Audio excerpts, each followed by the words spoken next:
Full time on the program Parliament and Governance on Independent Television. My name is Evan Tunokuge. You're welcome to the program one more time today. And of course, you do know that on this program, we'll talk about activities at the Nigerian Parliament, the houses of assembly, the House of Assemblies in the country, how deliberations at this Parliament impact on governance in our country. Well, today on the program Parliament and Governance, we're going to be looking at the National Assembly Water Resources Bill, and of course some of the issues, some of the controversies that seem to be trailing that bill. As we speak now, we understand that the bill is before the National Assembly, and of course only very recently we understand also that the 36 governors of the state had to give a unanimous rejection to that bill. Well, to give you more insights on the bill, we're told that a bill for an act to establish a regulatory framework for the water resources sector in Nigeria, and also we're told that this bill is going to provide for the equitable and also sustainable development and management use of conservation of Nigeria's surface water and groundwater resources. And this bill also has so many objectives. Well, I'll just read out some of the objectives for you. We're told that the objective of the bill is to ensure that the nation's water resources are protected, used, developed, and of course conserved and managed and controlled in such a way that the federal government will take total control of the waterways. That's one main objective of this bill. Well, we're going to be looking at some of the objectives as we proceed on this show today. Well, to look at the topic today, National Assembly and Water Resources Bill, issues in focus, we are so privileged to have Mr. Chris Ojekere. He's a public affairs analyst. So welcome to the program, Parliament and Governance. Yes, thank you, my brother. All right. I'm sure that when you heard about the Water Resources Bill still on the floor of the National Assembly now, you would have maybe somehow have a sigh of relief that at least, thank God, we're going to be having a legislation that will actually put water resources issues under control in our country. It wasn't a sigh of relief, it was actually a heightening of apprehension. Because I'm one of those who is strongly against that very dubious bill. We are surprised that the chairman House Committee on Water Resources is still the one who is pushing a bill that had been rejected by the House, the entire National Assembly, and is now being rejected by the governors. Now, that bill couldn't be more controversial than it is now. Reason being that we already have some precedents of tension going on in the country. You could call this bill the wet side of Ruga. There have been very serious reasons to think that the current leadership of the nation, epitomized in the person of the president, has not shown, clear signs or giving clear statements that certain agenda which he is pushing, because he's at the top of this bill, he's the one representing this bill after it has been rejected earlier, that some of the agenda that he's pushing is for the best interest of everybody. And until you show those clear signs or you make very clear statements, you are going to leave in the heart and at the heart of people highly suspicious readings into your motives. You don't begin to legislate on a bill that will affect the entire country and the most valuable human and natural resources, which is water, or resource, which is water, and then you did not have enough, adequate, if you had any at all, input from major stakeholders in the country. You are talking of taking over, as it were, the oxygen supply and the marine life and all the other commercial benefits and livelihood we get from marine, taking it over from the whole country, and the country does not have an input, people from the country do not have an input into a bill that you are presenting. The governors are rejecting the bill because if you read the bill or you read the proposal of the bill, all the powers are invested on the federal government, not even on the federal and the state government. And it is going to be supervised by the Minister for Water Resources to be in control of not just surface water, but underneath waters. Yeah. So that what you are asking people, you could just as well have asked for a bill to control the oxygen we breathe in our various states and communities. So the bill is obnoxious. It has not got enough stakeholders' input. If you are going to have to pass such bill, you are going to have to do a 36 states stakeholders input, town hall meetings or whatever way you are going to, and you are going to spell out very clearly to everybody just why the federal government has abandoned all other priorities to now say the only thing you want to now control in this world is to control the water underneath my backyard, the waters in my well, the waters in the stream in my village, the waters in the rivers in my village. It's suspicious. So people interpreted it, and I'm one of those who interpreted it, that what the present leadership or the president just wants to do is to ensure that he uses his executive powers while he's there to control my water for his heads. Because, the man has just released about 6.something billion naira to the Katsina state government to build cattle ranch. Just like that.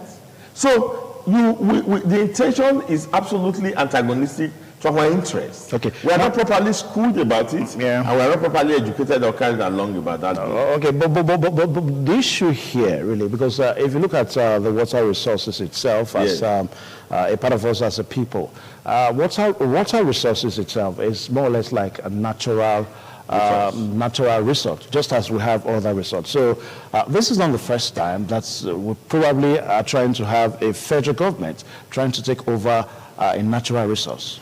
Now, as an advocate of restructuring, I actually find it annoying that apart from all the other things we are suffering from this unitary system we call federal government, you now have left all those other things that are in the exclusive list, 4,000 something items, 400 ministries under the federal government alone, controlling up to our education and our agriculture. You have Federal Ministry of Education, Federal Ministry of Agriculture. Now you want to have Federal Ministry of Water Resources, not just having a Federal Ministry of Water Resources to do supervisory role over water resources in various states. You want to control the water and own everything. Mark, it's not just the water, but everything within the water, all the aquatic life and everything within the water. As a structuralist, somebody who believes in restructuring, I'm very angry. Yeah, what government should be thinking of divesting. Yeah, Chris Ojike, yes. What we are looking at, we are looking at, because just like what I said, yes, that the issue of water resource is probably not the first one that we're having a natural resource being controlled by government. Yes, I am saying that we are already angry that the government is controlling or trying to control all the natural resources. And the argument have been that government should start to divest. Because one of the reasons why the government is unable to function the way it should function is because it has too much on its plate. You have the petroleum resources, you have education, you have agriculture, all of this on your plate as federal government. You are already carrying too much burden. And we are saying divest to states. Now you are not trying to even add a more salient resource that directly bears on our livelihood. Yeah. Now, how will the government control the village, the well behind my backyard and the stream in my village? That's the point I'm making. Where are you even going to get the personnel to map it? What exactly do you want to do with the water?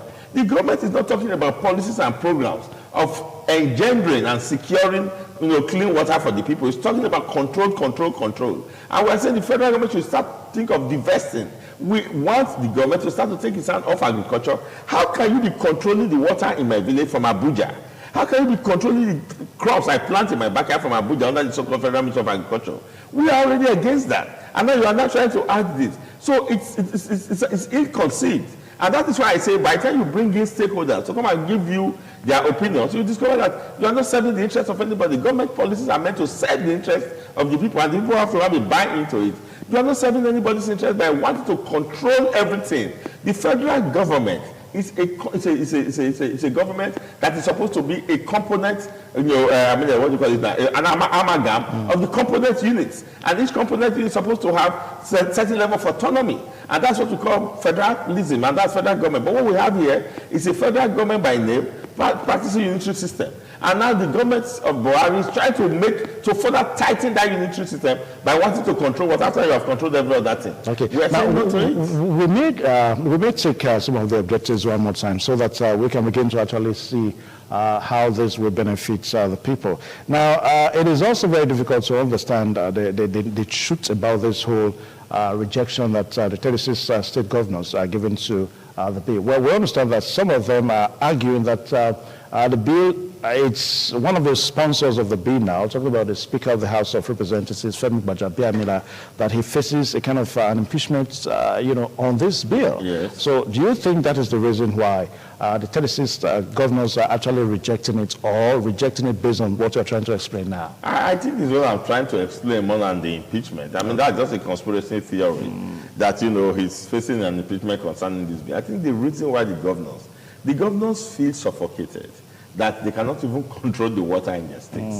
I mean, the federal government is becoming too much of a behemoth. Yeah, but if we look at the objectives, just that the rejection was unanimous. Yeah, despite that, because I think let us actually look at the objectives. Now, the first objective here is that the bill is to ensure that the nation's water resources are protected. Now, let's look at that one first. Now, protected. I think when they are saying water resources, they probably are only concentrating on the oceans surrounding the country and on the rivers. But is that the only water resources we have? When you say water resources, every source from where we get water. Yeah. So whether it's for livelihood, whether it's for agriculture, whether it's for marine and aquatic economy. Now, he said to protect it.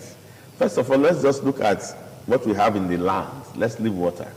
Has the government been able to have enough manpower? What is the ratio of Nigerian police to Nigerian citizens? No, let us focus on water. So that if you want to protect, I mean, the moment you have a bill and then it goes into law and then you want to go into operation, you must bring it out. Those are the things that the government has to discuss. But even the state governors that we are trying to bring into the whole issue it's now. Easier the state governors, the questions that you ask is to what extent are the state governors showing some level of control? I mean, we have so many waterways, so many water resources that are polluted. Exactly. Yeah, so what control measures are state governors having on these water resources that's the point we are saying now. Now, the fact that the state governors themselves are not smaller units of control have not been able to even develop the waterway tells you just how much difficult it will be for the federal government. The point is that the federal government has no resources, human resources or whatever resources. Waters are located within the territories of states. There's no water that is, or they are located within territories of states. So if there's going to be any law to control water, because the word they use there is control, it will be for the state. Not the federal government. Trying to sponsor the so if the federal government, the state governments now are only trying to use the water resources. For instance, Lagos, they are trying to develop waterways so that to make transportation easy and so on and so forth. If you go to the Niger Delta, a lot of aquatic, activity is going on in the rivers, fishing activities and so on. The state government get tax from all of that and they regulate to the point. Now, the federal government is saying that they want to take over all of that. We are saying, where are they going to find the personnel to be able to do all of this? And remember, we are dealing with ecology. What do they understand about the different ecologies of the different places? Where are they going to have trained professionals to take care of the ecological problems that come from those water and so on and so forth?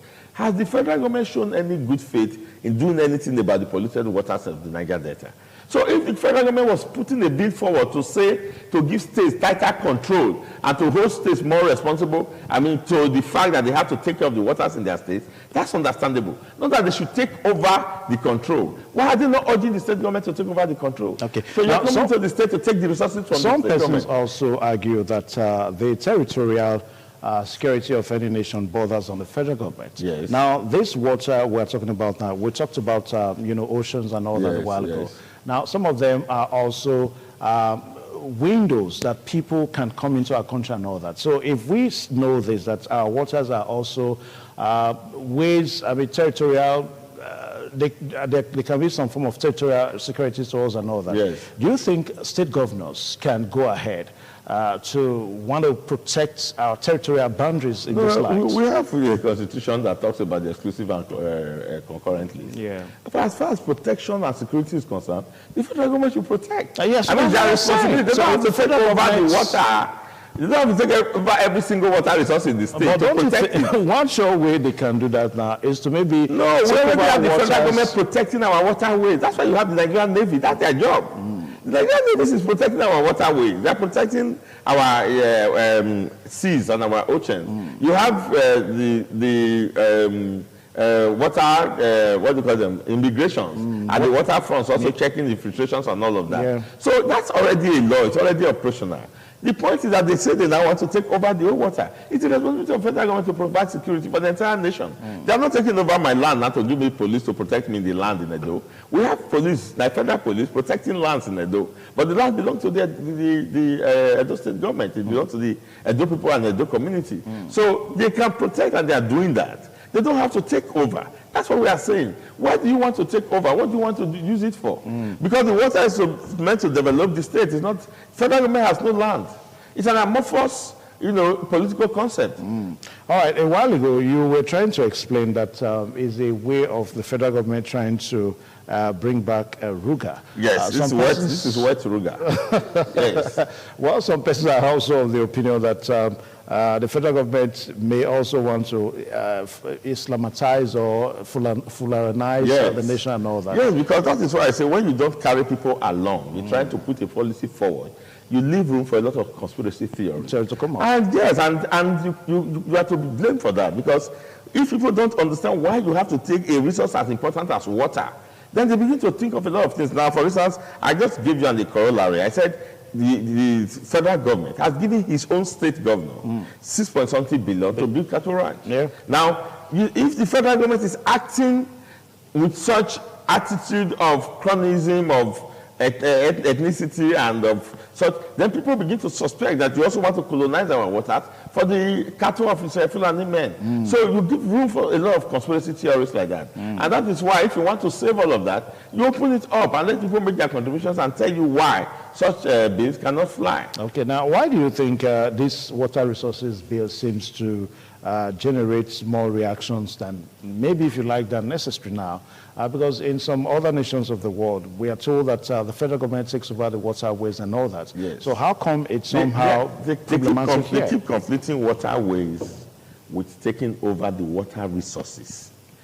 The language they use, the water resources means everywhere we generate water within the territorial boundary of a particular state. Yeah. It's different from the waterways. The waterways is the federal government's responsibility, because that has to do solely with security, not with the aquatic activities in the water, in my village or in the well in my backyard. The government is asking to control every single drop of water, both on top of the ground and underneath the ground. That includes erosion. That includes the erosion that gathers on that runs when it rains. Now, every government wanting to do that is going to leave room for suspicion, because you are trying to be absolutist. You want to take over all the natural resources in the country. You have taken over agriculture, you have taken over mineral resources, you now want to take over water again. You are going to have to leave room for suspicions. All right, so the program is still Parliament and Governance on independent television, and today we are looking at the bill before the National Assembly, talking about the National Assembly Water Resource Bill. And issues are already generating there. We are told that recently the 36 governors of the state had to come together to kick against that bill, against the backdrop that there are also pockets of suspicion that one of the sponsors of the bill, the Speaker of the House of Representatives, Femi Gbajabiamila, may be sponsoring that bill because he stands to face impeachment, so to say. That's one argument. But we've been able to see some of the objectives of the bill, even if we are trying to say that the bill should be done in such a way that everybody should be carried along. Stakeholders, citizens of each state of the country should be made to be parts of that. There should be kind of a public hearing, so to say. Yeah, in the 36 states of the Federation. Yeah. Not just in Abuja.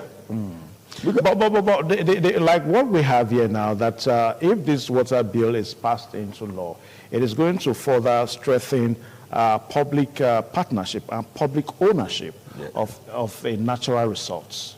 Public ownership? Ownership, yeah. The federal government is the public? No, maybe everybody came into it as something that is owned by the government, and that's owned by everybody. Point. You are making what you call a public bill. for a public policy for the public, and the public do not have input into it. You see, it is easy for anybody to sit down and go and get a copy of a bill draft from even the U.S. And when you say the public does not have inputs into because there was no public hearing, there was no stakeholders engagement. There was no stakeholders engagement. There was no public hearing. There was no carry along of the existing government. They will not come out unanimously to reject it. They were carried along. So whose public is it serving? Until the public puts inputs into the bill, the public is not carried along. All right. So now that members of the members of the National Assembly are discussing the bill now, is that not public enough? Is that what we're saying? They are discussing the bill now by legislative processes. Before a bill is supposed to pass to become law, it must do public hearings. And that public hearing, especially if it's such a sensitive bill as the control of water resources, must seem to be done and inputs made by stakeholders and accepted before it can go into law. Okay. Now, National Assembly alone cannot discuss such a sensitive bill, especially as you have a divided National Assembly. The southern part of the National Assembly are completely against this bill. It's a few elements from the north, like the Chairman House Committee on Water Resources, that is pushing it. So National Assembly, as it were, are debating it. They are not discussing it. They are debating it, and the opposition to the bill within the House is very strong. And that is why their state governors are also saying, backing them and saying, nobody was carried along for you to propose this bill. Okay, so if eventually this bill doesn't sail through, don't you think we are going to have more issues? Because as it stands now, we talked about water, in some water settlements, rivers and all that being polluted and all that. If it doesn't sail through, given the fact that most state governors in the country have also not shown that they can actually have absolute control over waters within their territory. So don't you think we're going to continue to have issues as related to water resources in the country? Now, the country is not homogeneous in terms of ecology. We hardly have waterborne diseases killing people in the south. The north might have a few, I don't know, but diseases like polio and so on and so forth have not got federal government bills trying to take over, the control of polio. So how is it an emergency? In Edo State here, we drink water. In all other states, they drink water. And we hardly have waterborne diseases. Why will we, all the state governments, to come up with better policies to explore the water so as to be able to generate income, to take care of their state? The federal government has no justification now to say, okay, there's an emergency or water is becoming a big problem, why we have to now move in and take over. Rather, the federal government, if they want to urge the states to do something about it, should come up with a way to tighten control. To put more pressure on the state government to do something about the waters in their states. That's what it should be. And if you think that the state governments are now given the privilege to have absolute control, don't you think that local governments may also say that, hey, let us also have some control too? It is local government that make up the states. Yeah. And there's no reason why... as a third tier of government, they also want to demand... Yeah, the truth of the matter is that the trouble we already have in the Constitution about the local government, there's just, they have their roles already defined. But as a third tier of government. Yes, no, you operate within the Constitution. Yeah. They have their roles already defined within the Constitution, and this is not one of it.